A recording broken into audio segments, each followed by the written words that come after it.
Good evening. You're listening to the Garden City Community Chat Show with your hosts Carrie, Tom, and Mike.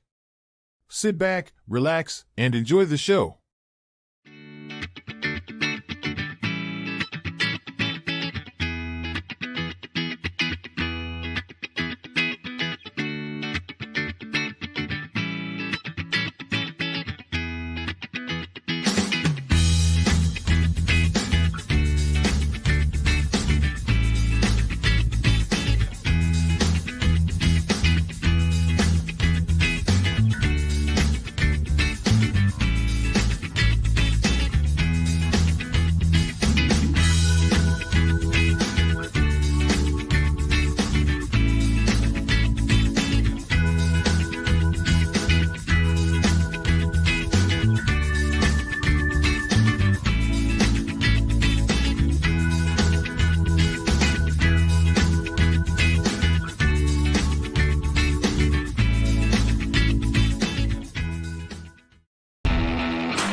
Well, hello, Garden City and all our surrounding neighbors. Big shout out to Westland, Canton, Dearborn Heights, Dearborn, Livonia, Inkster, just to name a few. Welcome to episode number 671 of the Garden City Community Chat Show. It's Thursday, August 8th, 2024.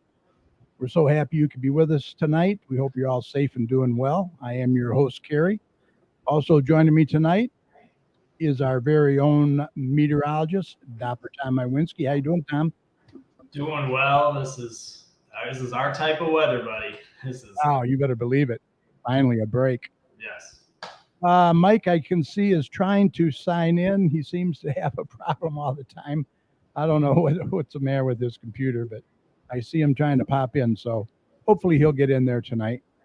So tonight we have a double feature for you. 2 for the price of 1. Could be a little longer show than what you're used to. Our first guest is a Garden City High School alumni, and he is a former professional bull rider. We're going to get to know Nick Lica. He'll be coming up shortly, so stay tuned for that. And on the second half of the show, if you remember, Captain Steve Ray from the Garden City Fire Department was on about a month ago and was getting ready to go to the National Fire Academy in Maryland. Well, he did, and I had the pleasure of interviewing him last Tuesday, where he actually took us on a guided tour of the campus that I think you're really going to enjoy. So stay tuned for all that. Coming up right away. Meteorologist Dr. Tom's going to be here first, though, with the most current and accurate forecast for you. Finally, a break in the weather. We'll see how long that's going to last. Mike and I will close out the show hopefully with some community events for you, let you know what's happening so you can get them on your calendars. Now remember, next week, August 15th, we'll be taking off to enjoy the last Music in the Park concert of the year. I can't believe I'm saying that already. Boo. So we hope you come out and see us out there. If you see us, stop by, say hi. We'll be back August 22nd, and our guest is going to be Kim Marquette from the Straight Farmhouse. She has several cool events coming up to talk about. And then on August 29th, Brendan MacArthur, another candidate for city council, will be our guest. So get these on your calendars, and we hope that you'll be able to join us. Also, I want to mention real quick, if you're watching us live on Facebook or YouTube, go ahead and post your questions and comments in the comment section. You can find us live right now on Facebook at facebook.com/GCChat. And over on our YouTube channel, just search for the Garden City Community Chat Show. You can also email your questions to us at gardencitycommunitychat@gmail.com. We'll do our best to get those answered for you. Hey, there he is. Hey, Michael, how you doing? Had a little trouble signing in. Yeah, okay. We'll get to you in a minute. Remember, we're here to promote not only our community, but your community as well. And speaking of community, if your community organization or business has any events, announcements, or cancellations that you'd like to get out to our listeners and you'd like to be featured on our show, what should they do, Mike? They should email us, Carrie. Exactly. Email the details to us at gccommunitychat@gmail.com or message us on our Facebook page, and Mike will be more than happy to pass that along for you. Remember, you're always welcome to come on the show and promote your community, business, organization anytime. We also encourage any local business to check out and join the Garden City Business Alliance and see what great things they can do for you. For more information, go to their website at gardencitybusinessalliance.org. Okay, we're going to get Tom in here now with the latest check of the weather for you, and then we're going to spend some time chatting with our first guest, former bull rider Nick Lica. So stand by.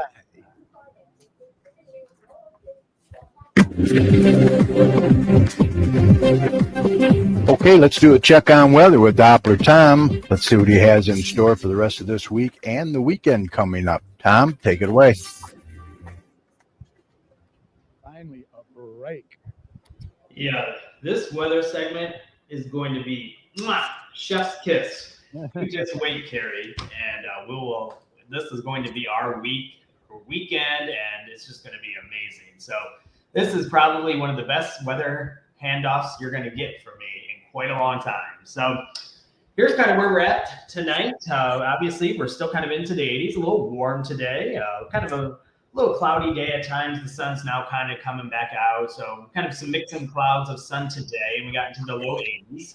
So overall, if you're wondering if you want a little bit last summer gasps of warmth, we have that for you as well. Today's one exception as this as well. And we just dropped down to 80 degrees. So as that sun begins to set, this updates continuously on my website. So you can kind of see the live weather updating as we speak. So as we continue to kind of go into the future, this is going to be kind of where we're at for the rest of the night. So continuing to kind of deal with intervals of clear skies and some stars and still some clouds moving through there. But we're going to probably get still fairly mild tonight. We're going to not get out of the 60s. So mid 60s for overnight lows tonight. So we're going to be dropping into the 70s over the next couple hours and then into the mid 60s by the time we get around sunrise tomorrow. And then as we start the day tomorrow, Friday, we're going to be seeing kind of those clouds continuing to decrease throughout the night. And we're going to see a whole bunch of sunshine tomorrow. We're going to be seeing our temperatures probably into the mid to upper 70s for daytime highs. So again, that is picture perfect in my mind when it comes to kind of the weather out there. And overall, we're going to be continuing to kind of see that overall trend continuing this upcoming weekend. This upcoming weekend is going to be one of the best weekends when it comes to kind of weather in quite some time. We're going to continue to see dry weather all weekend. We're going to see kind of some mix of clouds and sun each day. We're going to see quite a bit of cooler temperatures as well, probably low to mid 70s as we go into Saturday, continuing that trend as we go into Sunday as well. Overnight lows each day will be into the upper 50s. So it's definitely going to be kind of a picture perfect weekend out there. And overall, Sunday is going to be the continuation of Saturday with temperatures again into the mid 70s with again overnight lows getting into the upper 50s. So, I mean, I can't think of a better forecast than that, in my opinion. And that trend of nice weather continues into next week as well. As we start Monday, we're going to continue to see the nice weather continuing with those temperatures in the mid to upper 70s. Mix of clouds and sun each day next week. Dry weather will continue. We're going to continue to see that on Tuesday as well. Probably getting a nudge a little warmer, upper 70s to lower 80s, but still nothing too crazy in the heat department by any means, because there's not going to be any real humidity to really speak of. And overall, that trend will continue into Wednesday as well. Temperatures right around 80 degrees again. Dry conditions. You're going to get just that afternoon bubble up of clouds, and then it will decrease a little bit during the evening hours. That trend will continue for Thursday for Music in the Park, the last one. It will be a picture-perfect evening out there. It's going to pretty much be an ideal evening with temperatures into the mid-70s as we kind of get toward the evening hours. Again, winds aren't even going to be too strong either. Dry conditions. And that trend even continues into Friday as well as we continue to kind of see those temperatures remaining into the mid to upper 70s, rounding out next week. So really an ideal weekend and next week when it comes to the weather picture. Maybe we can throw in some rain as we go into the upcoming weekend, but again, that's going to be something to kind of tell as we get closer toward. But that's quite a ways away. We have quite a bit of a nice weather stretch to contend with. So enjoy it. Other than that, quickly talking about some other weather across the country. Obviously, the biggest story is not out here. We're fairly quiet. We have some rain kind of across Ohio along that front that's moving through. That's going to bring us those cooler temperatures. And obviously, Debbie is the big story out there right now. It's been kind of moving all across the eastern United States over the last couple of days. It made landfall across the Great Big Bend of Florida. Then it kind of stalled out over kind of the Savannah and the Charleston area. And now it moved back onshore again, bringing widespread rain across the region. All these green boxes is flooding ongoing right now. The red boxes are tornado warnings right now. So very common with these systems to get obviously flooding, but when it comes to tornadoes as well, you can kind of see those rotating kind of bands of rain around the center of the storm to potentially give you tornadoes as well. So very busy with this. This will continue to move up the East Coast and bring widespread rain all across the I-95 corridor as well. So that will not affect us. This cold front that's kind of bringing that line of showers and storms across Ohio. You can kind of see the long nation of that will push this guy off into the East Coast and out of our region. So we're not going to be affected by it. So really can't complain in that department. But other than that, that's kind of the biggest story right now is the tropics. Over kind of the next couple of weeks, we're definitely going to probably see more activity developing across the Atlantic. There's a couple systems coming off Africa right now that are going to be moving kind of across the Atlantic, and that will be probably going to be making its way across the Caribbean and probably making its way toward the U.S. again as we get into the next couple of weeks, which have the potential for more tropical systems making landfall. We have already had 2 hurricanes making landfall this season. The first hurricane was recently, the last couple of days in Florida, and then there was another one in Houston on the Texas Gulf Coast. So quite a bit of fun already in the tropics, and that will probably continue over the next couple of weeks. But the good news for us is that we're going to be high and dry and mild temperatures. And I really can't stress enough that this is going to be an ideal weekend and next week when it comes to temperatures and dry conditions. So take advantage of it and enjoy it. I really can't say much more than that. Other than that, if you want to keep tuned to all my local weather information, just go to my website, DopplerTomsWeather.com, and it will keep you updated. Like I said, this current condition tab updates continuously as we go throughout the foreseeable future. It's a weather station that continuously updates, which also feeds into the ongoing updating forecast that's on the page as well. So head over there if you ever need the freshest weather picture for the ongoing activity out there. But the best news of the week is to enjoy the weather, Carrie. I know that you and I are definitely going to enjoy this. Yeah, I don't know if we're in the minority or what, but yeah, we like it. Tell me about it. Captain Ray was in there. He did have a question. He says, any chance of a hurricane running up the West Coast to help put out some of those wildfires in California, Oregon, and Arizona? No, it's very unlikely that they'll see any moisture to help any of those wildfires across the West. Unfortunately, there is a few systems across the Pacific, but they're not going to obviously go up the West Coast. That's extremely rare, and that does not happen given the cooler water temperatures all along the western United States. It just peters out any systems that make any way up there. So unfortunately, those wildfires will continue with the ongoing heat out there. Wow, it's too bad. Yeah, he says he's got a lot of friends there fighting them fires. Yeah, it's a 24/7 job. Yeah. Derek Parton from D&D Sports Chat. Good evening. Go Lions, 7-3 New York Giants midway through the second. Okay. All right. We got Mrs. Chat in there. We have Kathy Ward in there. We have, let's see, Derek Parton I mentioned. Mike Lica. Who's that? I don't know who that is. How you doing, Mike? Also, Michael Bingle just popped in. So, all right. Thank you, sir. Appreciate it. It's a good forecast. We'll take it. Absolutely. All right. Take care. Bye-bye. All right, let's introduce our guest for tonight. After seeing what he did in a few of his videos, and I have a couple of them I'm going to be showing you, I have to admit he is one tough son of a gun. Please welcome former professional bull rider Nick Lica. Let's bring him in. Hey, Nick, how you doing? Great, sir. How are you today? We're doing great. Yeah.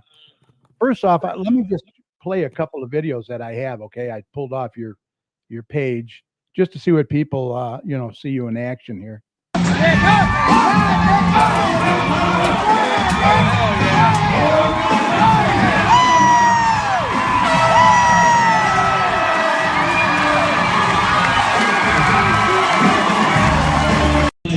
Go in, Nick.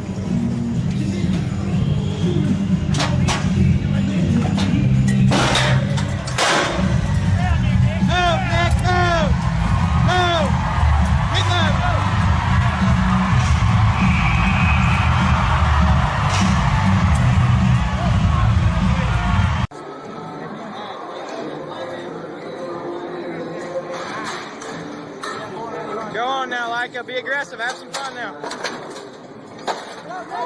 Go on, Nick. Go on. Go on. Go on. Keep moving. Keep moving. Woo!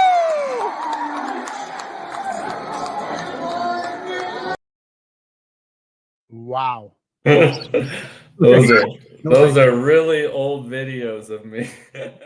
I was like 18 years old in a lot of those videos. So Really? that's funny. Wow. So tell us when you first got interested in bull riding. A kid from Garden City, not too many rodeos around here. Yeah. So when I was 13 years old, I worked for a gentleman out in California, and he actually got me into bull riding. And then when I came back after that summer, I told my dad, I said, "Hey man," I said, "I'm really into this sport called bull riding." And he was like, "What on earth are you talking about?" There's no rodeo in Garden City. And so he was really cool. And him and I found the Michigan High School Rodeo Association. It still exists to this day. And we were entered. Like, we started going to all these high school rodeos, and we just started diversifying and getting out. And then the thing about bull riding that's unique is basically until you turn 18, you can compete at any amateur level event, but even amateur level events have money involved at them. So we would tour around super kicker rodeos, which are in Michigan, and mid-state rodeos, and we'd kind of travel all around the tri-state area, and my dad would take me everywhere. And then once I turned 16, I was able to go with some older guys that were in their 20s, and we started traveling like to North Carolina, Virginia, and Iowa and whatnot. We were heading kind of all over. And then by the time you turn 18, if you feel are savvy enough, they'll let you go pro. And so, of course, I bought my card and tried to go, or went pro, and had some ups and downs along the way. But at the end of the day, I had a very successful career as a bull rider. Competed both in the PBR and PRCA, and had a lot of fun doing it.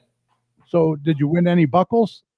Oh yeah, won a lot of buckles. That was probably the coolest part about being a bull rider, is that you get to wear your trophy and it's part of your fashion statement. So that's kind of cool. That is cool. So how long did you actually ride the bull? For how many years? So I rode bulls for 20 years. Yeah, 19 or 20 years. Yeah, I started when I was 13, and I'm 33 now. So, and I got on a bull for fun the other day, a couple months ago, and it was like riding a bike. So we had some friends out here. We had a big content shoot, and they were all getting on. I was like, man, I was kind of feeling the itch. And I said, I'm going to do it one more time. And so I got on my last bull a couple months ago, and then I officially announced my official retirement. I was done. So yeah. So I'm surprised 20 years. That's a long time. That's a rough sport. Usually a career doesn't last that long, does it? The body takes a pretty good beating. Yeah, I was one of the very last ones of my friends that were continuing to ride. A lot of them had retired or quit before I did. I would say a bull rider's career, I mean, some kids, when they start as young as the mutton busters, which is the sheep riding you see at 4 or 5 years old, they can continue on and they have a 30-year career. But a lot of guys get started in their teenage years, and then if they are lucky enough to be good enough to go pro, you typically have a window there between 18 to about 30, which is your prime's probably between 25 and 30.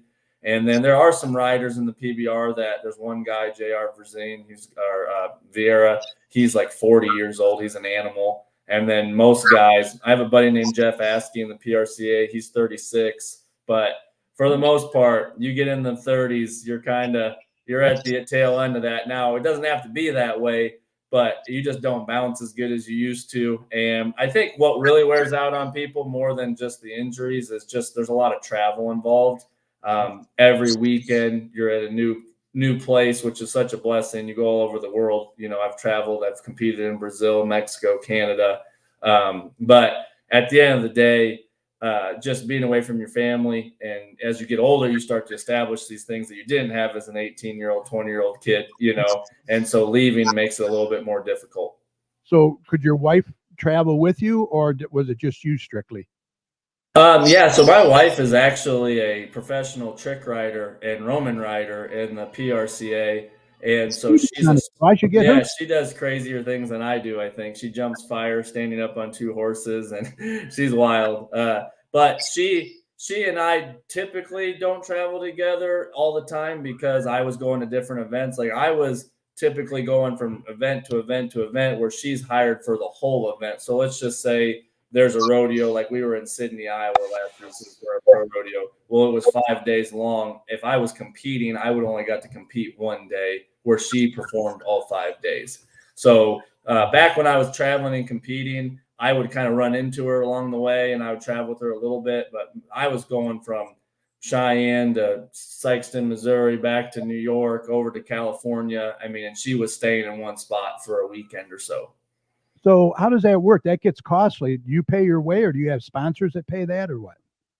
Yeah, I was very fortunate. I made a decent living at it, so I never had sponsors. I funded it all myself. You are a professional gambler. Every time you enter, you're paying money, and I mean, it was nothing to spend a couple $1,000s in 2 days, going to rodeos. But you were also, there was it was the quickest way I knew to make money legally. So you could, make, $5,000 to $10,000 in a day.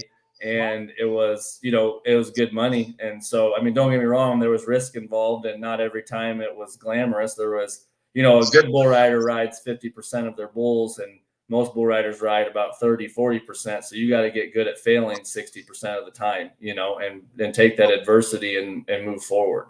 Right. I just wanted to make sure I get Tammy in there. Tammy Lasky says, "Hi, I remember you from Henry Ruff." Oh yeah, I went to school at Henry Ruff Elementary. I took a little hiatus for 2 years in junior high. I was living in California with my mom, and then came back for high school at the Garden City High School. So when did you graduate from the high school? 2009.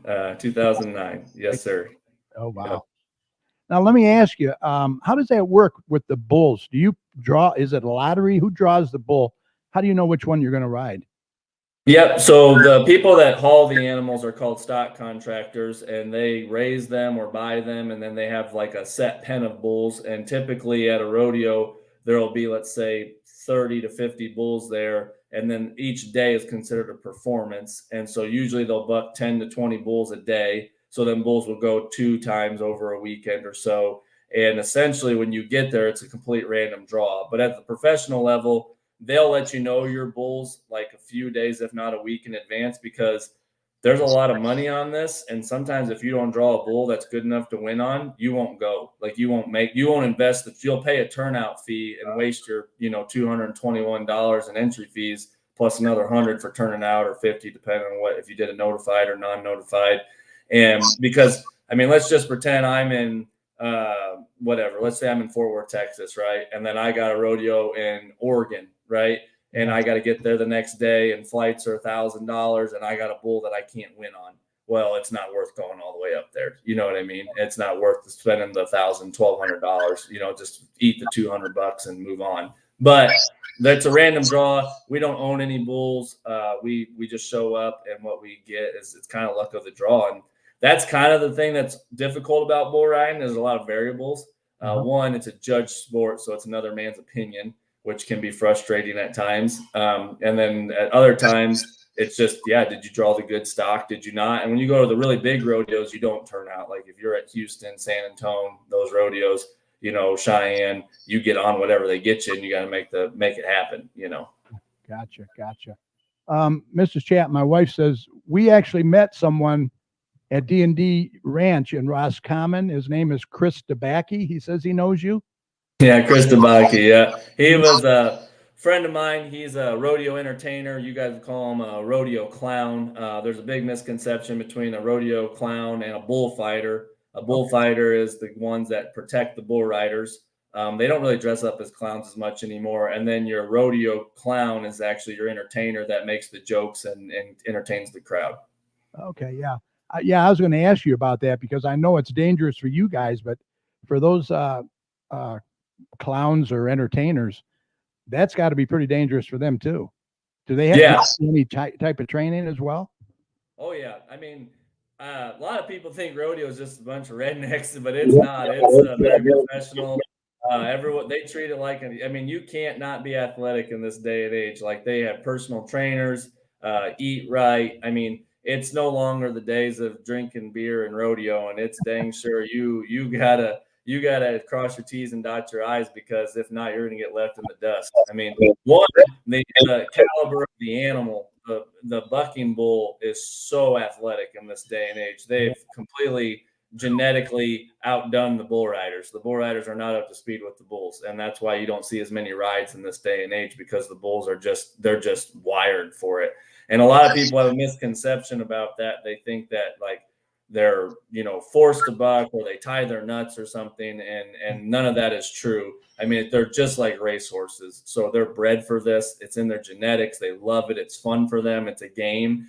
And that flank strap that goes around their waist on the back towards their hind end, that's just a cotton lead rope deal, and it's just like a belt. And all they do is pull it to a preferred tightness, and they're trying to kick it off. It's nowhere near their testicles. Oh, okay. Yeah, so they're treated pretty good then, I would imagine. Oh, these animals are worth hundreds of thousands of dollars. They get treated better than most people's kids. So there's a big misconception in the world with how rodeo is with the animals and the athletes, but they truly are treated like family, and a lot of them are pets. Like, them bulls, they know the deal. Like, they're your friend when you're in the back, but then when they're in the chute and ready to go out there, they come up there and they'll chase you.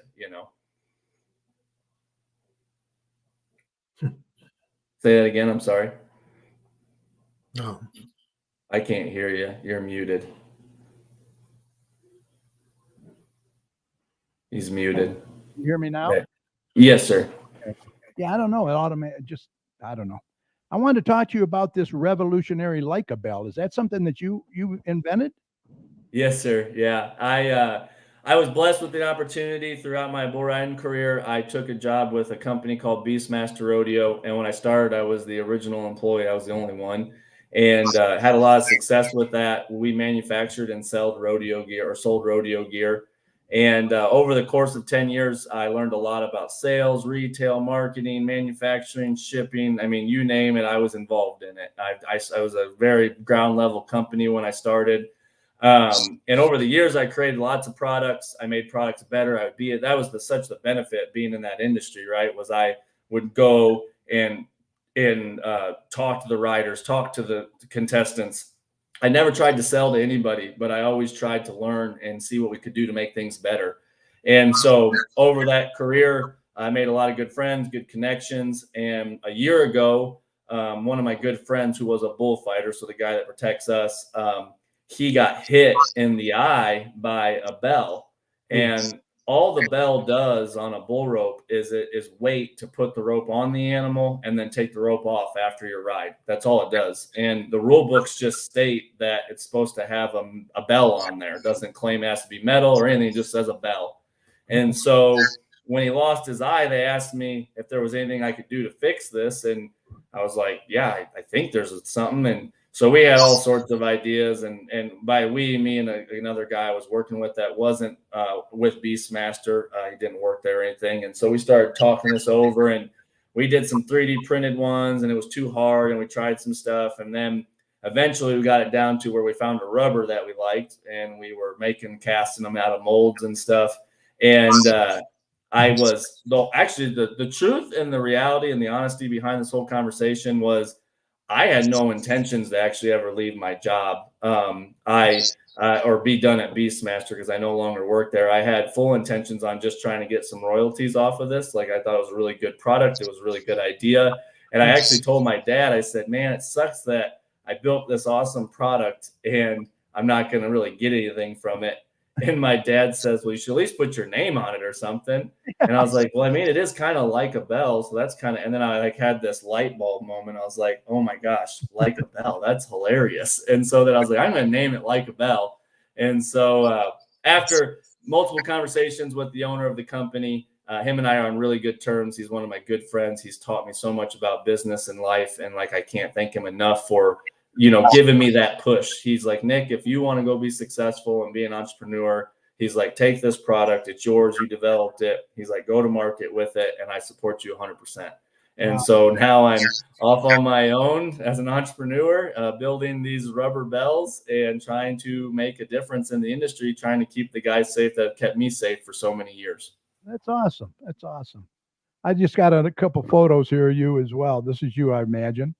Yep, that's in Cheyenne, Wyoming. Cheyenne's one of the biggest outdoor rodeos in the world. I was fortunate enough there to win fourth there that year. It was really funny. My dad and my mom came out there, and most people are lucky if they see Cheyenne once in their lifetime. My dad and them got to see it like 3 or 4 times that week because I kept progressing and doing good. And then finally on the finals day, I think I won like $8,000 or $10,000 that day, and I was super jacked. We went out to have Mexican afterwards, and it was one of the funnest times in my career was doing good at the daddy of them all. Awesome. So it's awesome. Yeah. And there's Salinas, California. That's one of my favorite rodeos ever. Okay. That bull was like pretty much unridden, and I rode him dead easy, and they marked me like 78 points, which was ridiculous because if you can see, his front feet are like 2 feet off the ground, and his back feet are another 6 feet off the ground.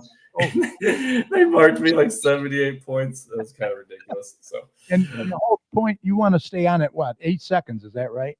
Yes, sir. You only have to stay on for 8 seconds. It's a lot longer than you think. And then that free hand, the one that's up in the air, you just can't touch them with that. Now, when you tuck your hand in there, aren't you afraid that it's going to be stuck? It's not going to release, and you're going to be dragged around?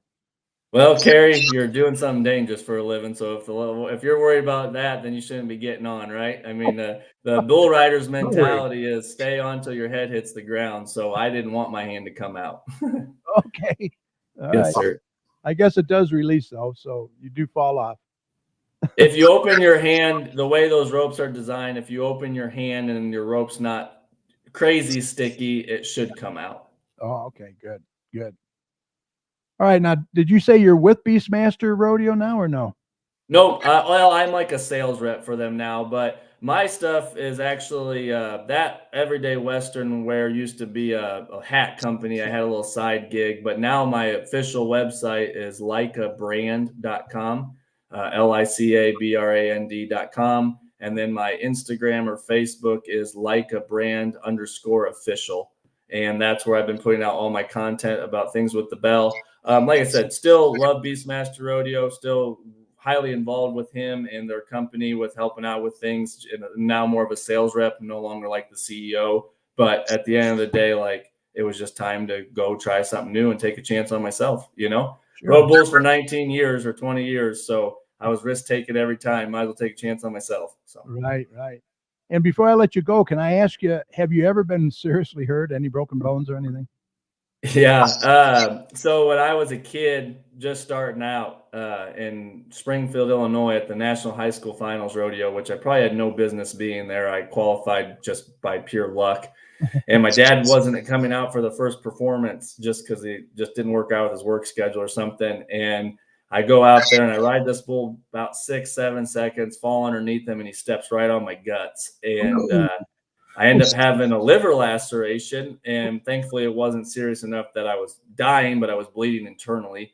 And he ends up showing up, and I kind of sat there, and that was what changed everything. I sat there in that hospital bed. I was 16 years old, and I said, well, if you're going to do this, you better nut up and quit being a wimp and go make it happen, or you need to quit because you're going to die. And so I decided that I was going to go out there and do it. And I mean, I had another, 15 years after that. So Wow. That's crazy. Awesome.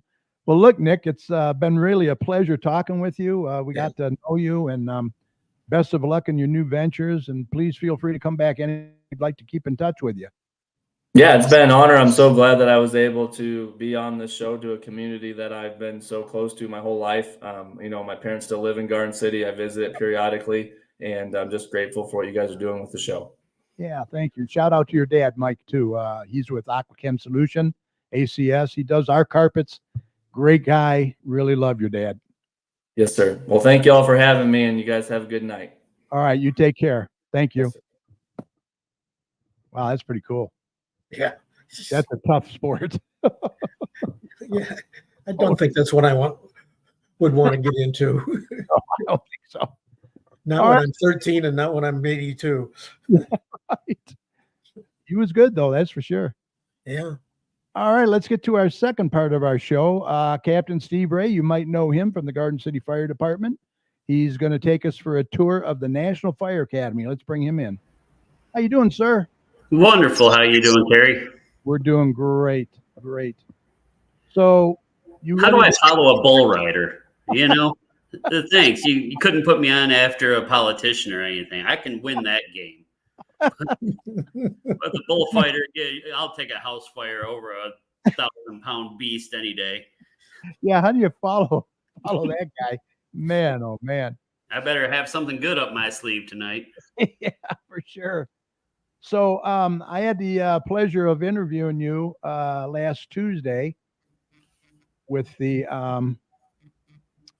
Fire Academy that you went to. You just got back recently, right? Yep, I was down there for 2 weeks. It was a great couple of weeks, a lot of great education, networking with some of the future leaders of the fire service in America. So, all of us come from slightly different backgrounds. I did represent the smallest department there. Okay. Met a lot of friends. Yeah, and there were forest firefighters, there was public information officers, fire marshals, all sorts of people. And I truly believe that they're going to be the future of the fire service across America, and I'm glad to be a part of it. Mrs. Chad, oh, hi, Steve. You are always number one in our house. Yes, we know, dear. All right. She's going to get me in trouble. So should we get to the tour? Yeah, why don't we go ahead and run through that, set it up a little bit. After a full day of class, I did a FaceTime with Carrie. So I had already been through a full day of class and did quite a bit of walking on that tour. So Yes, you did. I was exhausted. But I made up for it with several pounds of crab legs shortly after. So Yeah, you said You go to Maryland, you got to eat crab legs. Come on. Oh yeah. I was both ashamed and proud of how much I ate. So well, you did a real good job. So let's get into it so folks can see it. all right. All right. We are talking with Captain Steve Ray from the Garden City Fire Department. He has taken his classes, let me get this right now, at the Executive Fire Officer Program in Maryland. Let's introduce Captain Steve right now. How you doing, sir? Oh, I am doing great. How are you doing, Carrie? Absolutely fantastic. Can't believe how good I'm doing. I am glad to hear that. So just to refresh our listeners, this academy it's academy, is that what it is? Yeah, it's at the National Fire Academy in Emmitsburg, Maryland. I was one of 150 people chosen from the country to attend this 2-year program. Fantastic. And this is my first on-campus trip of the 2 years. I've been down here since July 22nd was our first day. So this is the start of our second week. And I will be coming home at the end of the week and enjoying myself and seeing my family again. So yeah, and the dogs. Excited about that, and the dogs. Yep. Oh, don't I had forget to the save. I had to say family first, otherwise I'd get in trouble. Yeah, exactly. So, yeah, that's quite an honor for you to be chosen out of 150 in the country. Yeah, I was really proud to represent myself and Garden City. Garden City, we've never had anybody take this program before. In the state of Michigan, only 120 people have finished the program since it started. So Wow. I'm excited to add to that number. Chief Forbush, he ended up taking this program, but that was after he left. So I will be the first active Garden City member to have this executive leadership training. So what exactly is it that you're learning there? So this program is broken down into 3 portions. Executive leadership of yourself is the course that I'm in now. It's taking a deep look at the type of leaders we are, the type of leaders we want to be, and the type of leaders our organization needs. The next class, I just found out, will be the beginning of March. I'll come down here for another 6-day class, and that's going to be executive leadership focusing on the organization. So there'll be a lot of things that I can do to improve the fire department and help lead the fire department into the future. And then probably around this time next summer, I'll come down for another 6-week course that's executive leadership of the community. And that allows me to reach outside the fire department doors and help be a leader in the community as well. So, and then we do come down for a 4th on-campus trip, and that's going to be to present our applied research papers. So before the end of the class, I'm going to have to write a nice long paper about something that's affecting Garden City and do some research on it and make my recommendations for improving it. Oh, wow. Yeah, there's a lot involved there then. Yep. So, yeah, and there's people from all over the country. The networking opportunities you'll hear me talk about several times while I take you on this tour. It's just been fantastic, and learning with and from the people in the class is the most amazing part of it. Understanding that we can, I'm with people from Albuquerque Fire and Kansas City, Missouri Fire, where they have thousands of people on staff versus our 23. So, wow. But a lot of the same principles apply to us. Mm-hmm. Whether we have 23 or 1,000. So, yeah. Wow, that's pretty cool. So you great networking then too. You're picking each other's brains a little bit and finding out a lot of different stuff. Yep, and making lifelong friends in the process. So right, that's cool. And then you'll see him again, in what, March, I think you said. Yep, we're working really hard to try to keep as many of us together as possible, and that way we can build on the network and the trust and things that we've built over the last couple of weeks. Awesome. So I know you wanted to take us for a little tour here. You want to show us that's your room you're staying in, I guess. Yep, that is, and I do apologize for the camera work. Mrs. Chat didn't approve the budget to send me a camera person, so I'll be switching back and forth when I can. So all of us have our own individual dorm rooms. We've got a desk, a bed. Nothing glamorous, but comfortable enough to stay in for 2 weeks. Is there a TV?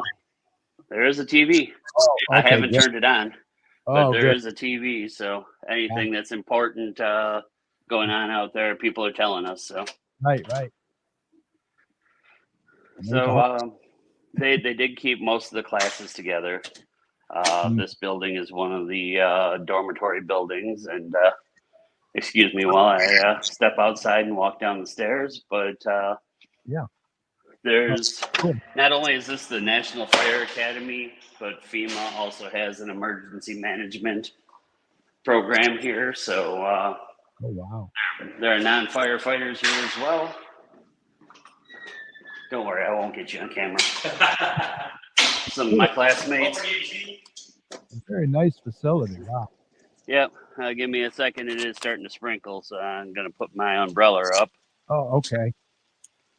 Yeah, we just got done raining here. And of course, the umbrella has to be difficult. So where we're at is just south of the Pennsylvania border. So Gettysburg is about 10 or 15 minutes away. This is actually, this is actually the area where they expected the Battle of Gettysburg to take place. Wow. Gettysburg kind of happened in Gettysburg because that's where they caught up with each other. Oh, So gee, those are the Cahockton Mountains that you see in the background. mm-hmm.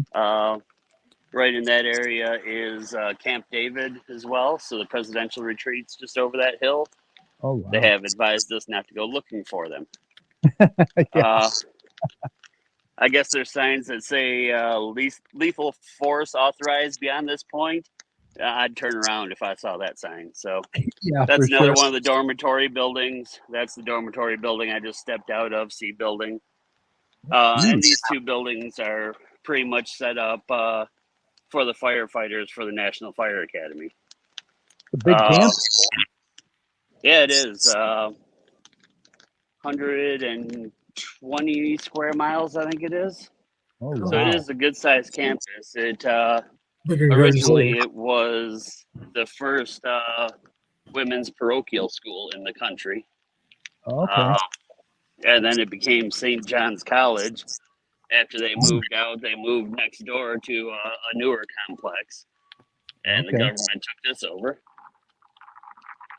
So nice. Well maintained.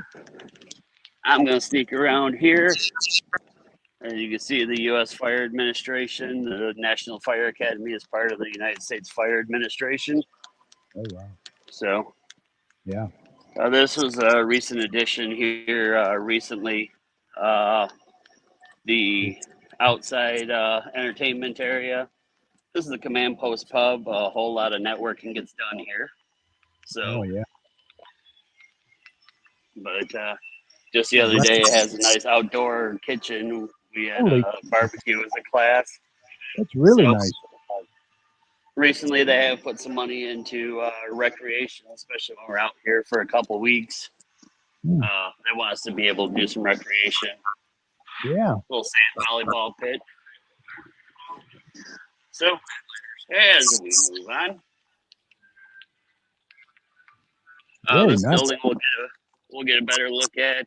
The one right in front of us is the housing for the FEMA group. So, in that building, there is a auditorium as well that we do graduations in. Mm-hmm.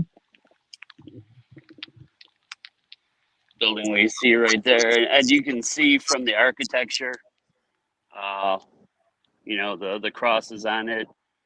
The going back to the days of being a parochial school. Mm-hmm. So a lot of the main offices are in there. Also in that building in front of us is the National Education Training Center Library.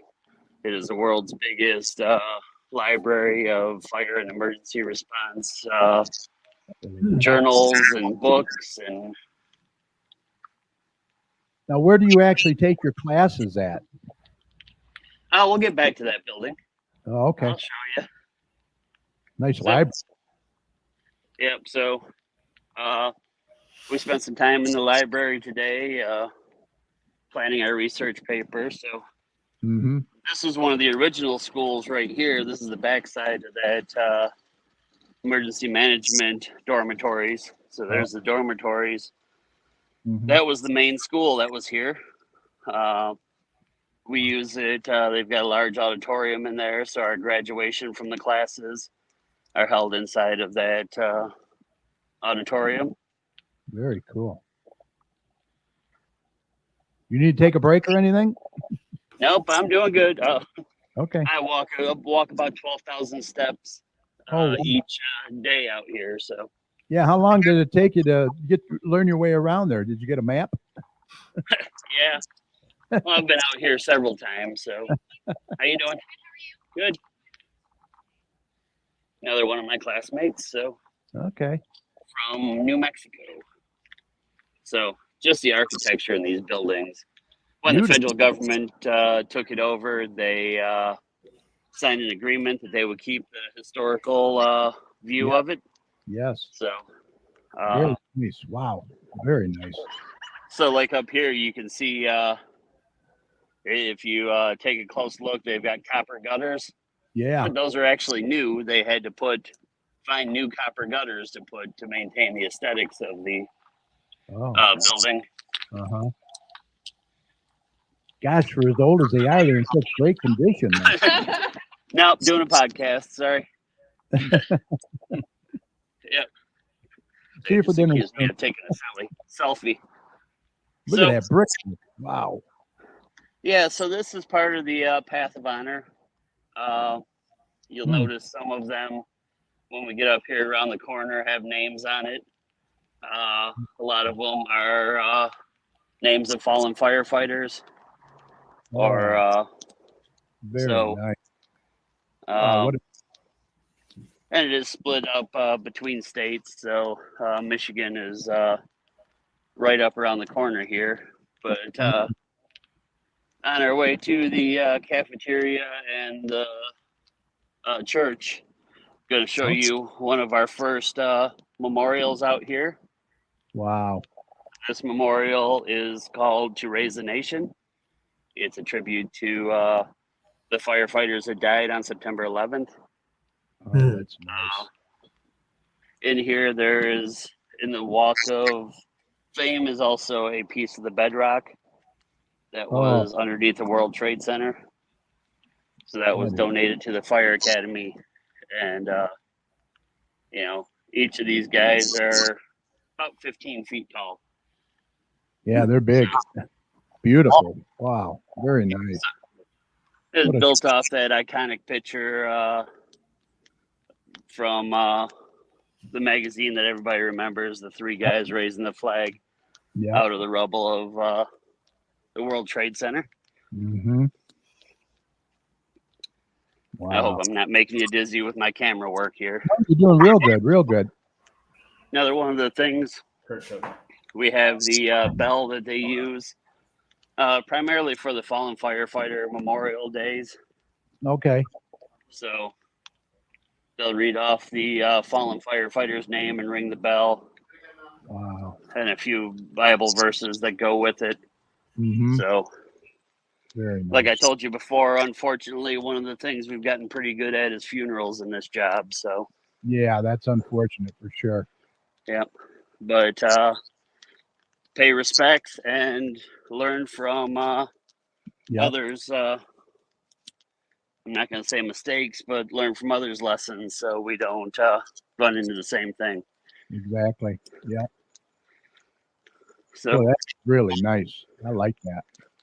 The building in front of us is the cafeteria. There's also EMI classrooms in there. Okay. We will be going in there in just a moment. Before we do that, going to take you to the oldest building out here. Okay. And that's the chapel. So you can see the chapel coming into view. Yeah. It was built in the late 1850s. Wow. It was here during the Battle of Civil War, and it was used as a field hospital the days after the Battle of Gettysburg. Wow. The government to preserve them buildings, that's fantastic, man. That's just really beautiful. So this building is beautiful on the outside. The inside has been remodeled for use as, by firefighters. Mm-hmm. And you'll be able to see it here in a minute. So I bet it's really pretty lit up at night too. I see those lights there, street lights, like. Yep, and the stained glass windows. Yeah. Let me set my umbrella down and it doesn't go even inside. Look. Yep, the care that they've put into this building and all these buildings really is just amazing. Wow. So this building is also the home of the National Fallen Firefighter Memorial. Okay. So they've had a lot of historical fire equipment donated here. Beautiful. Some fire helmets from the past. Yeah. Wow. But all this is cool. It's breathtaking when we go into the actual chapel where we're headed now. This is great. Oh, wow. So Holy cow. That's beautiful. the stained glass windows. Wow. Gorgeous. The altar over there on the side is where they have a lot of the memorials for the fallen firefighters. Yeah.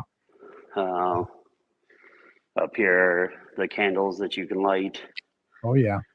I had a good friend not too long ago from Madison Heights die in the line of duty. So, Wow. so I lit a candle for him, Captain Jeff Brozich. Oh, that's nice. But Now, yeah, who's the empty who's turnout gear there. Do we know whose uniform that is up there? No, we don't. That's just the honorary turnout gear. Symbolic. Generally at the foot of the coffin, they'll put the beautiful. The empty turnout gear to stimulate the loss of a firefighter or to recognize the loss of a firefighter. So, wow, gorgeous. And there's a picture of the balcony. They did do a beautiful job. If you can see up in the balcony, it's all wrought iron. Yeah. Maltese crosses. You can see them a little better over there. The preservation was just fabulous. The job they did. Wow. Yep. I mean, it looks, to bring it modern day, it's beautiful. Yeah. So it'd be a beautiful church by any standards in any community. Oh, absolutely. And then to have the history that, we're standing where wounded soldiers from the Civil War were as well. That's amazing. Gives you goosebumps. Yep. Wow. Being this close to Gettysburg, it's one of our common trips is going into Gettysburg, touring the battlefields, and we apply a lot of the lessons from Gettysburg in our leadership programs. Right. But I'm not a big ghost guy, but when you stand someplace where 30,000 people died in a weekend, yep. It feels heavy and somber there. I hear you. Yeah. This building, yeah, plenty of brick out here. They are doing a little bit of renovation inside, so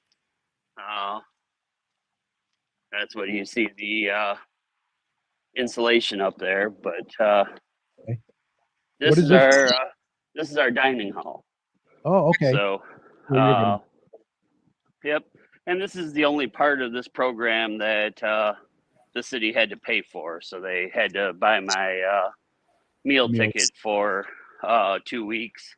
Okay. But the government pays for the flight out here or the drive out here and the class. So yeah, that's not bad at all.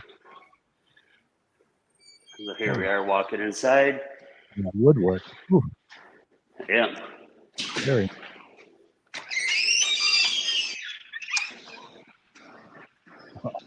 Oh, sorry, I'll get my hands out of the way. Oh, wow, that's nice. Yeah. So the state flags from all around the country. Beautiful. Wow, that place is big. Yep. Oh my God. During lunch, we have several hundred people in here. I bet. Yeah. Good food. Yeah, it is. We tend to go out a little bit because the food's good, but you eat these meals over and over again. It's nice to get out and experience. Right. Yeah. That's the famous ice cream machine right there. Oh, that's a bonus right there. Yeah. So Wow. 3 meals a day they service in here. That's very nice. Geez, that's huge. Yep. Now, how far from So, how far from town are you? If you want to go into town. there is a town not too far from here. It's actually within walking distance. Oh wow. So in town there is, and when we talked about it, I showed you pictures of the At House Pub. Yes. It's a firefighter bar. Yeah. Bobby Att's second or third generation owner of that. Loves firefighters, the fire department. Really nice guy. Yeah, I actually have a picture of that bar I'm putting up on the screen now. Right there. There it is. Yep. Outhouse. So that's about 3/4 of a mile down the road. A lot of times we'll just walk down there, and Yeah. that way we don't have to figure out the parking. Well stocked. That's for sure. And I have to figure out where I left my umbrella now. There it is. Oh, there you go. So it's not raining all too bad. So Just a little mist. yep. Yeah, we had a pretty good downpour here earlier. So from here, I'm going to take you over to one of the most somber parts for me, the Fallen Firefighter Memorial. Oh yeah. So here's some more of the bricks. Wow. Some of them are pretty intricate, like the Nashville Fire Department. Holy cow. That's amazing. That brickwork is just amazing. Yep. Much. And a lot of classes will, donate money, and the money goes to the Fallen Firefighters Foundation. And Okay. Yeah. so some of these are classes. They've got areas where classes have bought bricks in remembrance. So Wow. following the honor walk takes us to the National Fallen Firefighter Memorial. Oh wow. That is nice. The flags stay down for several days after a firefighter line of duty death, and unfortunately, most of the time they are at half staff. Oh wow. That is too bad. We've got the honor bell, as well as old speaking trumpet. Oh my gosh, that's beautiful. Wow. Yeah. So as we walk in, this was dedicated in 1981, October 4th, by President Ronald Reagan. Dedicated to the thousands of firefighters who have lost their lives in the very act of saving others. And that's all their names there too? Yep. Oh, so we do have the eternal flame. Now each of these mark a year. Wow. All of these names on here are firefighters that have lost their life in the line of duty. Yeah, very somber. For us, paying our respects. Here's some more recent history, and trying to remember the exact year when the Westland firefighter lost his life. Right. 2017. You see Michigan Ron Savage. I couldn't believe how long it's been for that. Yeah. Oh wow. You remember Ron Savage, the old news anchor?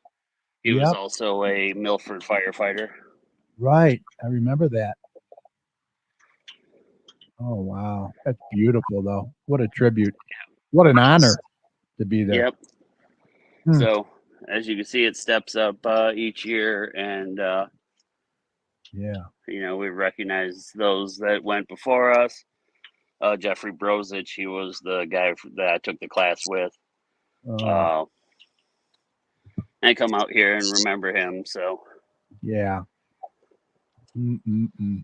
So a very somber area, and we come out and pay our respects. I've been out here a couple times, just have some quiet time. Yeah. The Westland firefighter, Brian Wolke. Yes, that's it. Yep. And Yep. what year So was that? that was 2013. Oh my gosh. Yeah, it's hard to believe that's been 11 years ago. Wow. So they're here immortalized with other firefighters that have lost their lives. And Yep. We'll never. as you can see, Yep. there's too much room. Hopefully we can start getting several years on one plaque instead of having a plaque for every year. Yeah, exactly. So we're finishing up our tour a little bit. We're back in the Okay. area we started, but this Fantastic. building right here is our gym. Oh, okay. So after eating all those 3 meals a day and the ice cream machine, we need to have the gym there. This area is actually underground, above ground pool, I guess you'd say. Really? It's built up underneath there. That window is actually under the pool, and Oh, the wow. pool area is built up and then sank in. That's cool. Unfortunately, it has a leak, and they don't know where all the water went. So Oh no. it's kind of dry swimming right now. Hope there's not going to be a sinkhole under it. Yeah. So let me sneak in here. How you doing, bud? Very cool. Well, you're definitely getting your exercise. Really appreciate Yeah. No. I enjoy doing it. So it. Yeah, we enjoy having you for sure. You do a great job. just something not everybody gets to see. So Oh, it's yeah. an honor to be able to show it off. yes. Oh, wow. Nice. So, Nice court. yep. So we Looks can like come a in here and, back up there or whatever. yep, there's a small little running track that goes around there. Yeah. And then underneath is a pretty updated gym. There's new equipment. There's those fancy, expensive bikes. Oh, okay. And then let me see.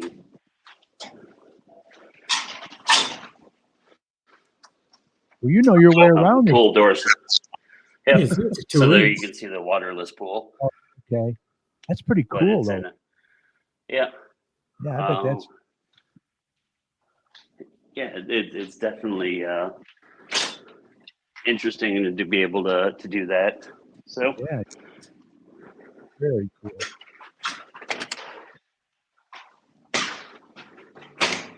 so these are the general areas. Yeah, You can see it's just a cool looking campus. it is. It really Beautiful. is. I mean, it's so well maintained. Oh, I'd love to see it at night. I bet it's really cool with those lights. Yeah, the church is beautiful. That Wow. to raise the nation monument is lit up as well. We got lights around the fallen firefighter memorial. Mrs. Chatsman like all the flowers there. That's for sure. The way they maintain the beds and everything. Yep, the crew that works out here are, cutting grass, working on flowers, Yeah, feeding us, taking care of our rooms every day. do a great job. Great job. Wow. So back here are some of our classroom areas. As we come around this corner, you'll see a more modern looking building. Oh yeah. So that was new after they built it. They tried to still keep the red brick theme, but they didn't. The buildings that are up there, they promised to maintain. Uh-huh. So that small red brick building there is the FEMA classes. And this area right here is our fire classes. Okay. It's also the offices for the National Fire Academy. So this is basically pretty much book work, is it? It's nothing physical, right? These classes are mostly book work. There are physical classes out here. Uh-huh. But there's no real live fire training. Okay. They do have live fire burn buildings, but those are mostly for the arson investigation. Okay, So gotcha. they'll start fires and put them out, and then require us to go in and figure out how they started. So Oh, I that's took interesting. that class a couple of years ago, and that's probably one of the better classes I've ever taken. So Yeah, I bet that'd be interesting. Yeah. partnership with the ATF, they come out and do classes on evidence preservation, interviewing witnesses, Uh-huh. and then determining cause and origin. So Wow. this is the classroom building, and even though it's not as historic as the Pretty other nice. buildings are, yeah, they've made it beautiful. So I'm just gonna It's huge. do a couple stops in here. Yeah. That's very cool. And then as we walk by, I can show you where the arson crew does their work at as well. Mm-hmm. So Oh, wow. nice, up to date Very nice. classrooms. Oh, So lounge area there. yep, break rooms and stuff like that. So let's see, it should be late enough. I won't be disturbing any classes talking in the hallway. So Yeah. We don't want you to go stand in the corner. yeah. So we do a couple activities. Like Friday, we did a big presentation, Mhm. and we have a auditorium that we can use. Hopefully, it's unlocked. Couple statues out here Nice. honoring the forest firefighters, Oh, yeah. wildland firefighters. Boy, they've been And- busy in California and Canada. Oh, Oh my God. yeah. One of the members of my class, she works as the public information officer Oh, for the. And then Oh. this is wow. the J Auditorium, so we can do presentations here. And Very nice. Wow. when we get to the end of my class, this will be where I present my final paper. So Team seating. Well, you have that to bell. in front of everybody? Yep. Ooh. Good thing I'm not shy. Yeah. This bell was given by the New Zealand Fire Service. Oh, wow. Recognition of the close relationship the United States and New Zealand has, Mhm. sharing information. So That's good. Yeah. there are hidden gems all over this place. Man, I bet. Huh. And then finally coming out of the classrooms here, I'll sneak out the back way. If Yeah. security starts chasing me and I'm start running.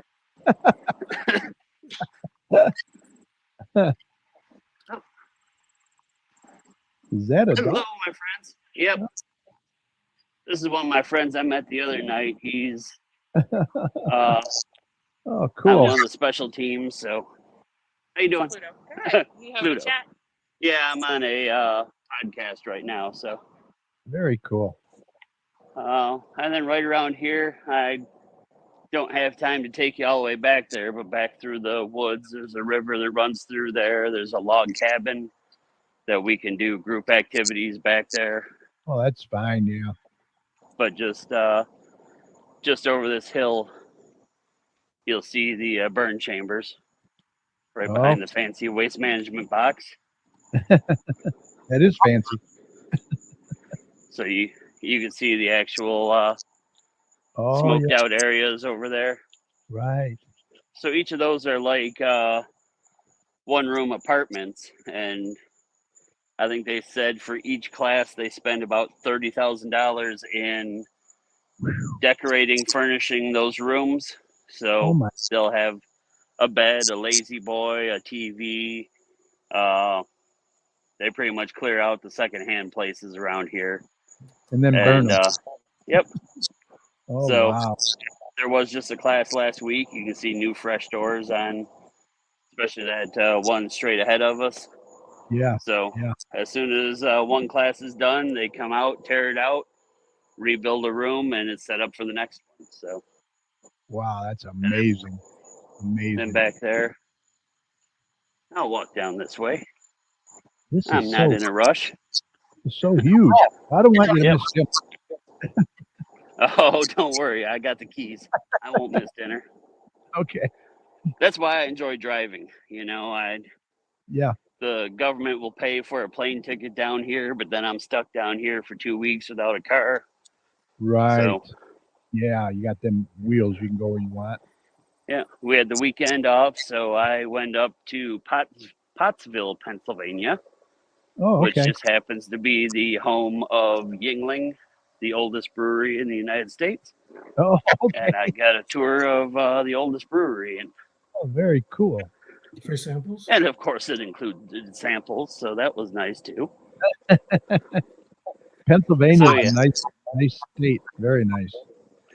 You know, I do like the hills. I Me too. Michigan is just so flat, and Yeah. most of the time it doesn't bother me. But when I'm in this area and see hills, I really enjoy it. So, I like the hills. I like the mountains. I'm not much of a beach guy, ocean guy, yeah. Yeah. So- very nice. Wow. We'll come around the corner here just a bit and see.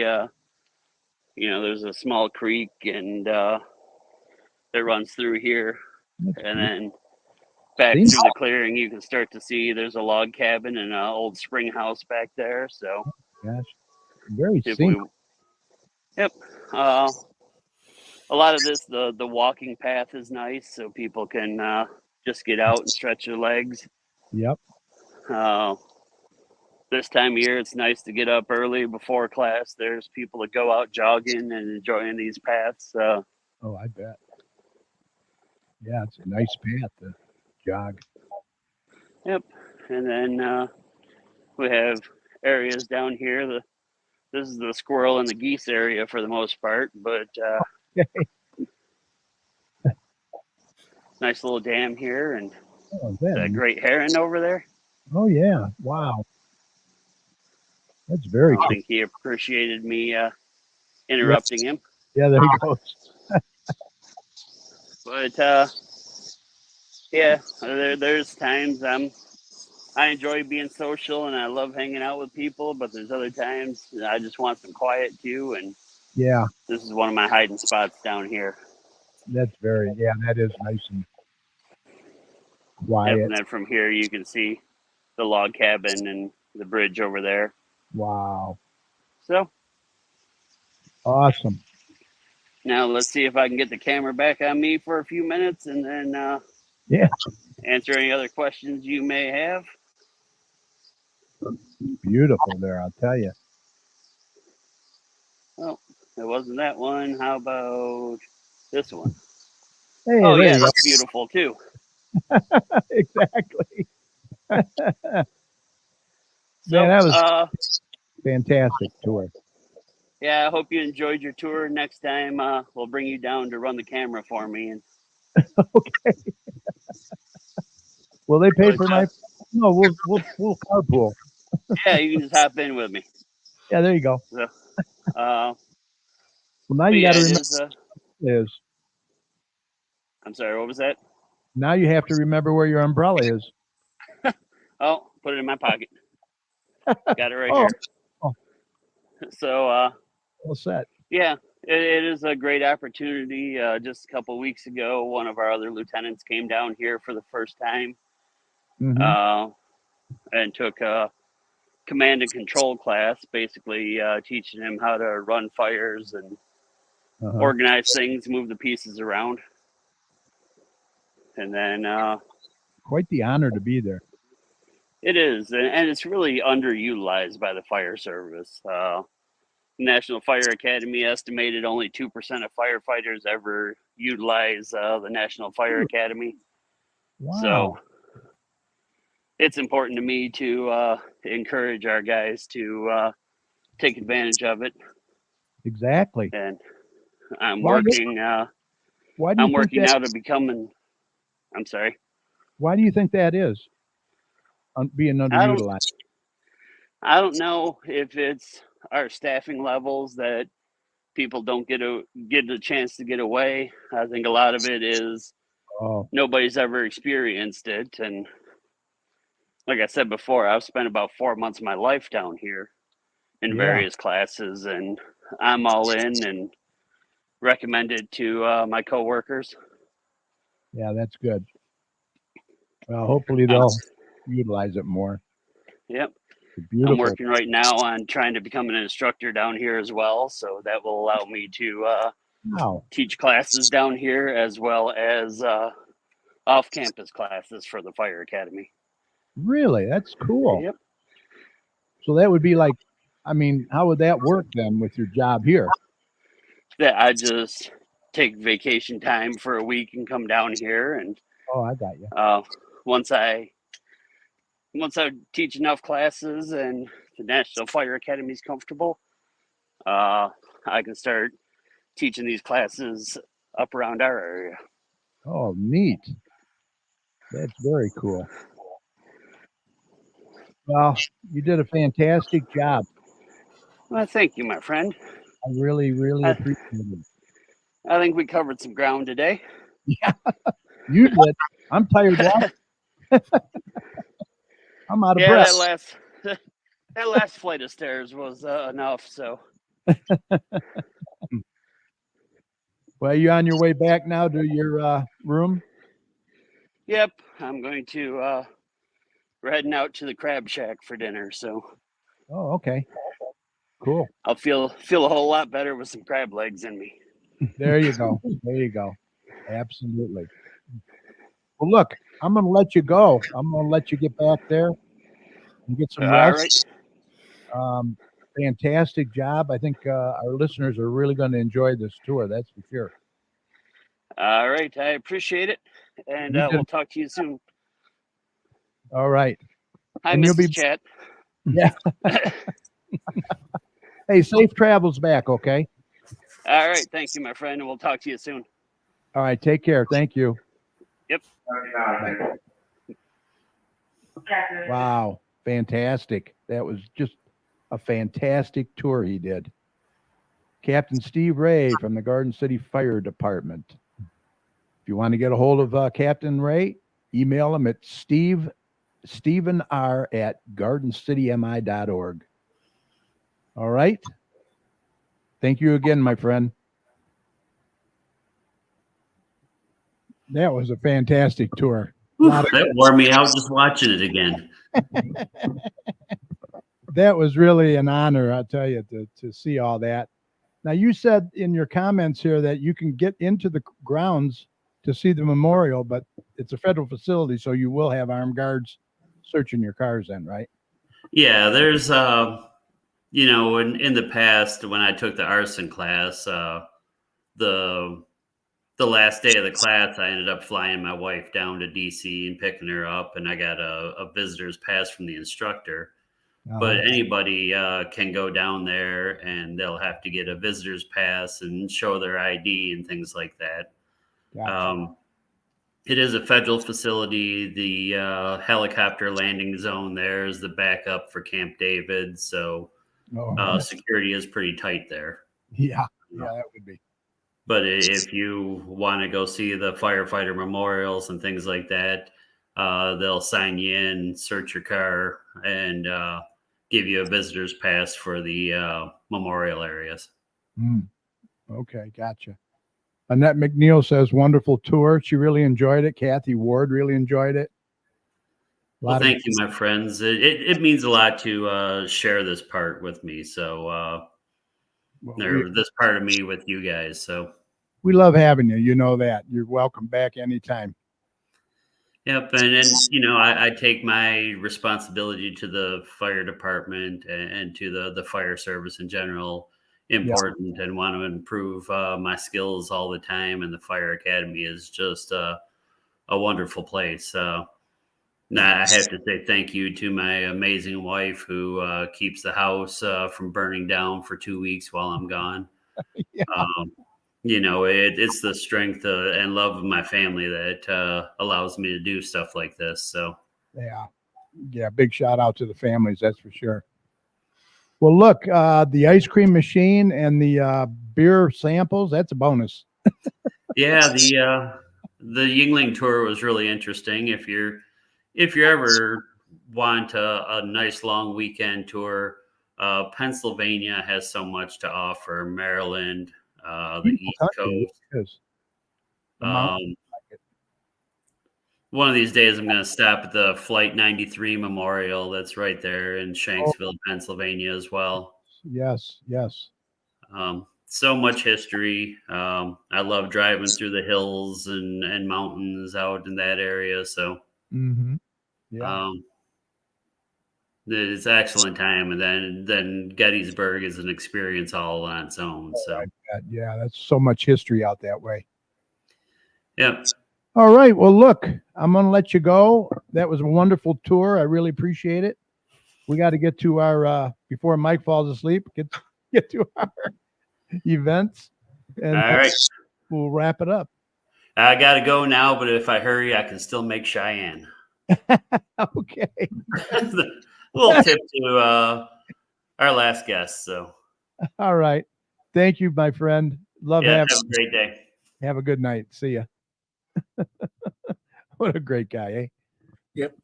All right, moving on. The next city council meeting is Monday, August 12th. Today they had their special meeting. Hired Tim Gibbons. They did hire him. Yeah, he's going to be the new city manager. Their council meetings are at 7:00, and the council chamber is located at 6,000 Middle Out Road. These meetings are a good way for you to get involved and voice any concerns that you might have as well. All right, Mike, you ready? And people do. Yeah, they do. Too much sometimes. Yeah. All right, stand by. Here we go.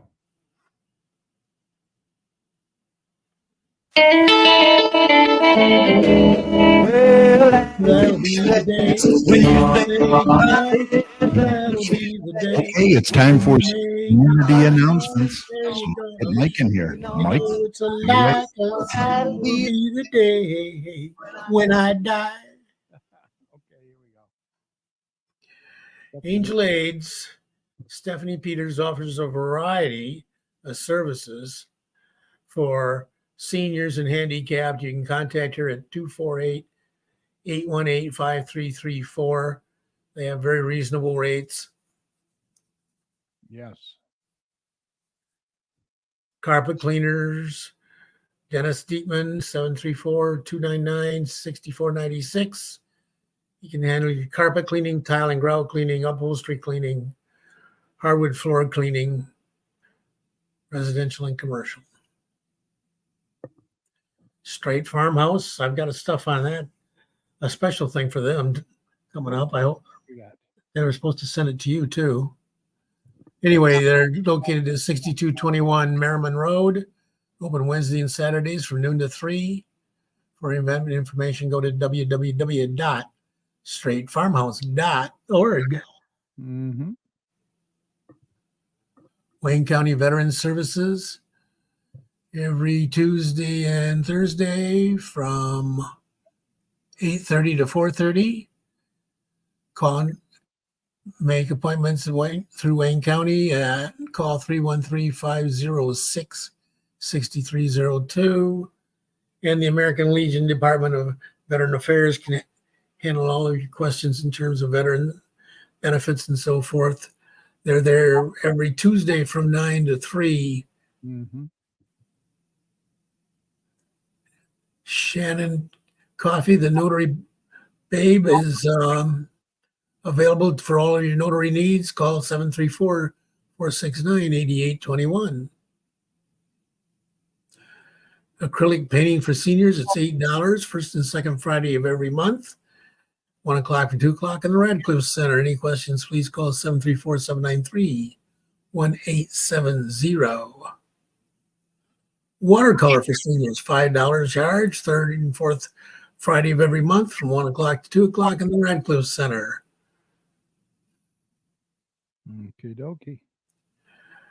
Penny Bingo, first and fourth Wednesday of every month at Radcliffe Center from 1 o'clock to 2 o'clock. Bring lots of pennies because they're used for the markers for the bingo cards. Bingo cards are what 25 cents per card. Mm-hmm.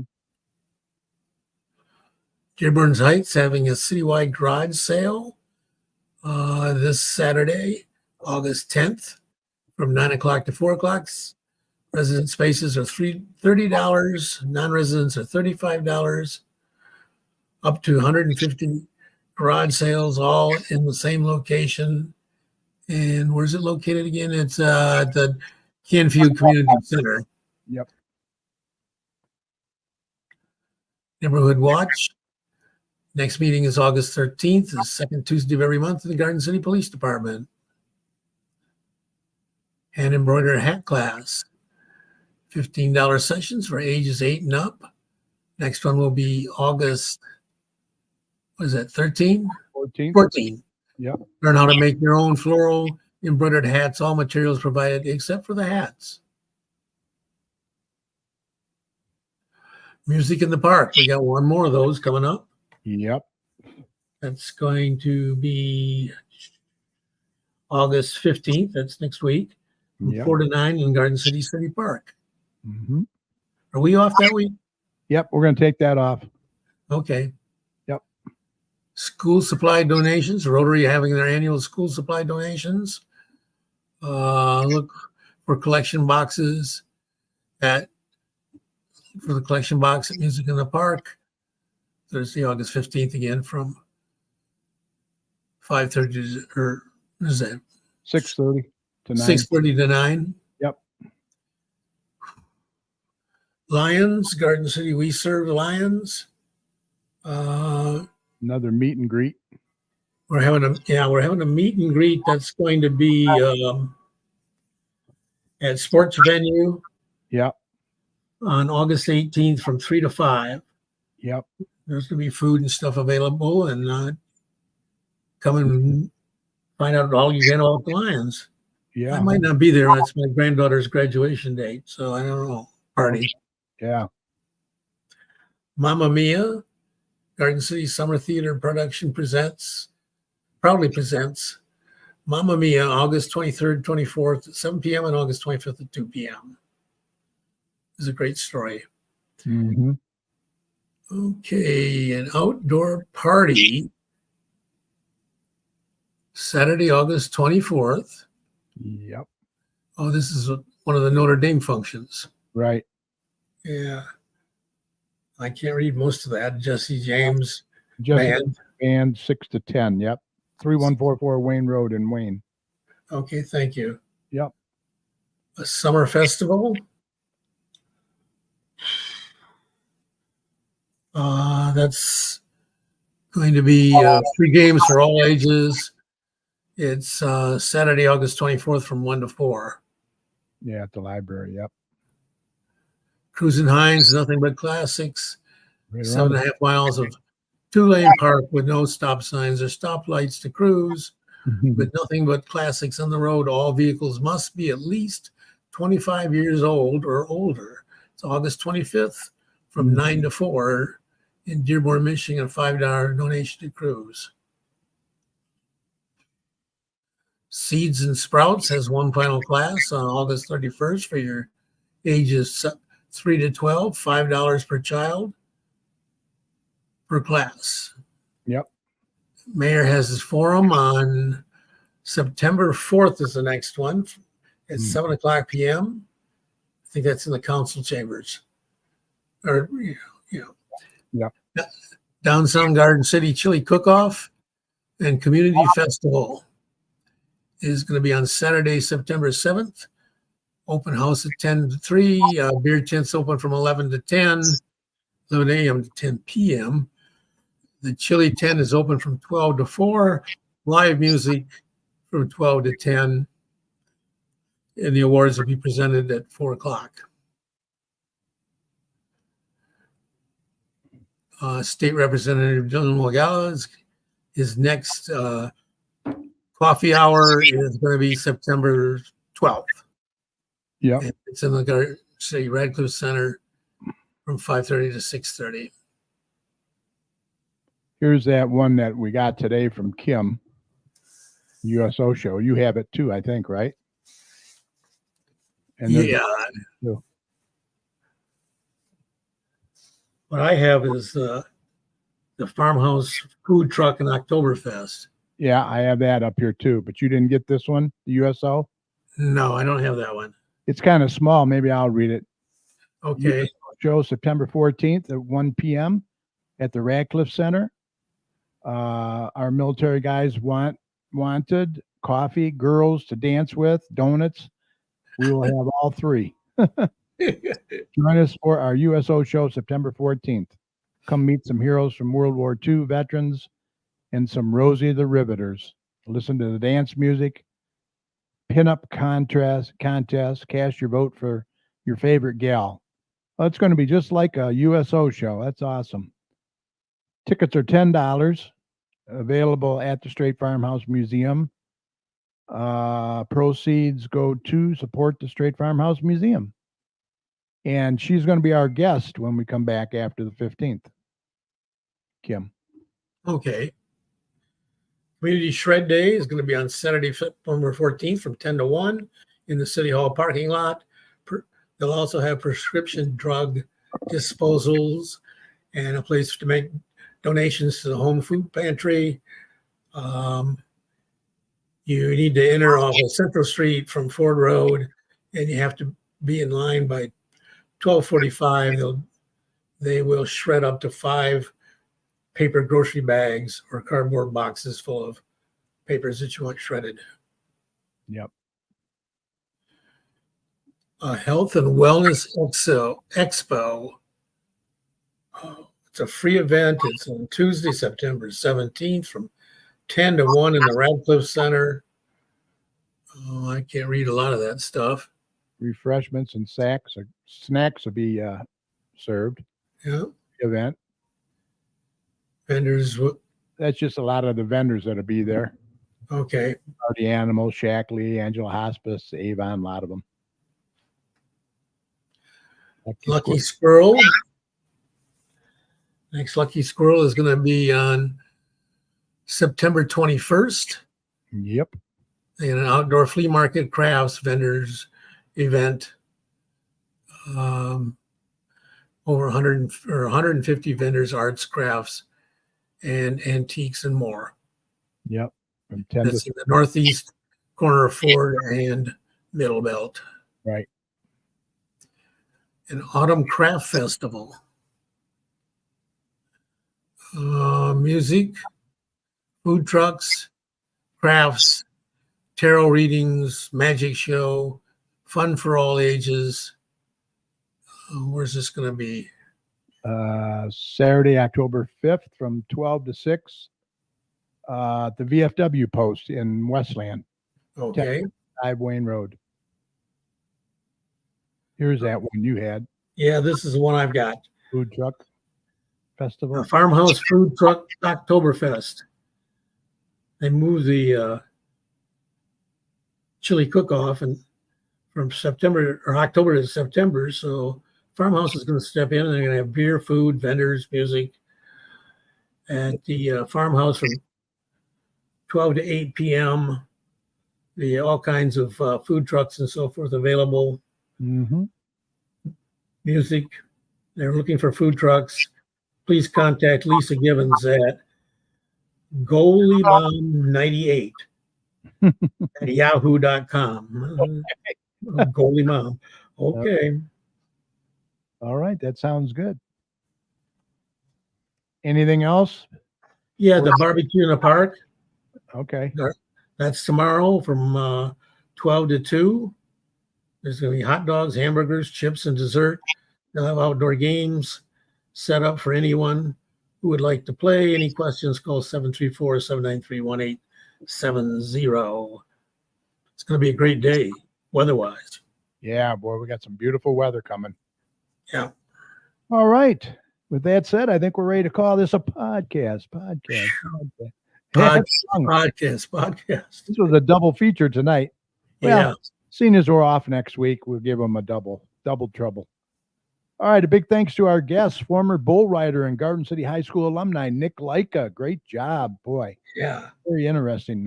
What he I sure wouldn't want to do it. No, he's a tough I hombre. admire him for doing it, but I wouldn't want to. Really. Also, Captain Steve Ray from the Garden City Fire Department did a fantastic job on the tour. Can't say enough about Captain Steve. Also, a big thank you to my fantastic co-host, meteorologist Dr. Tom Mywinski, and Mike Jones. Great job as always. Mike, any final thoughts before we go? Oh, we had an Olympic sprinter who came down with COVID is out there. Oh boy. You want to get your vaccinations this fall. Yep. Yeah, I guess the new COVID shot's going to be 3 different varieties.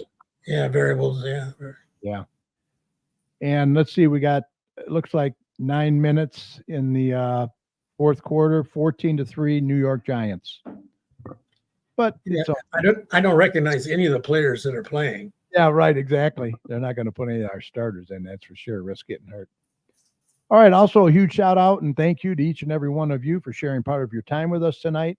And every week we are celebrating 14 years on the air, and we owe it all to you. Thank you very much. Remember, this show will be available right after we sign off tonight on Facebook. So we hope you'll catch it at your convenience, especially if you tuned in late tonight, by going to facebook.com/GCChat or our YouTube channel. Just search for the Garden City Community Chat Show. And feel free to share the show with your friends as well. I think you're really going to enjoy it. When you go to our YouTube channel, make sure you click on the subscribe button. We would appreciate that as well. And as always, at the end of our shows, we like to thank all of the healthcare workers, first responders, police and fire, everyone on the front lines who serve and protect us every day. We can't thank you enough.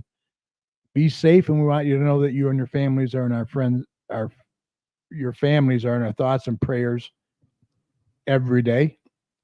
And when you see any of these heroes, please let them know how much you appreciate them. Let's see. Remember, the success of a community depends on the community, so please support your local businesses. And please don't hesitate, like Mike said, vaccinate. Get that COVID booster and your flu shots this fall. Remember, you're not only protecting yourself, but you're protecting others as well. And Mike, if you see something, say something. Say something for sure. We got to look out for one another out there. For all your weather information, don't forget to head on over to drtomsweather.com. He's got a great user-friendly website over there. Good information. So we hope you enjoyed the show. Thanks for listening. If you would like to contact any of us here at the chat for any reason, once again, our email is gccommunitychat@gmail.com. We do like to hear from our listeners. Let us know how we're doing, what you'd like to see more of. Remember, we're off next week, August 15th, but we'll be back August 22nd right here live on Facebook and YouTube with our guest, Kim Marquette from the Straight Farmhouse. So until then, follow us on Facebook at facebook.com/GCChat. Please subscribe to our YouTube channel and be sure to click on the subscribe button. Everyone have a fantastic rest of your week. Enjoy the cooler weather and your weekend. We will see you next week at Music in the Park. Yep. Good night. Mike, take care, buddy. You too. Night.